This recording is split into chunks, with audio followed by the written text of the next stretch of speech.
giving you a brief review of the Taskin Kruze toiletry bag. It's a part of the whole Taskin uh, toiletry packing bag, a cube bundle that I received a couple of weeks ago. It's just basically this waterproof toiletry bag.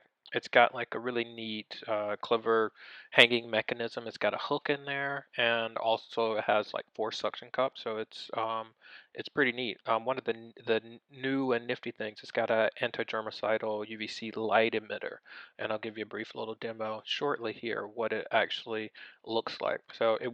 It doesn't kill any bacteria, but what it does is that it kills the like think like the layer of the bacteria. So you hold it down for a few seconds and it'll turn this on. It'll automatically go off in 3 minutes, but you have the reflective material inside that will give it that'll bounce around and kill any of the layers of the bacteria.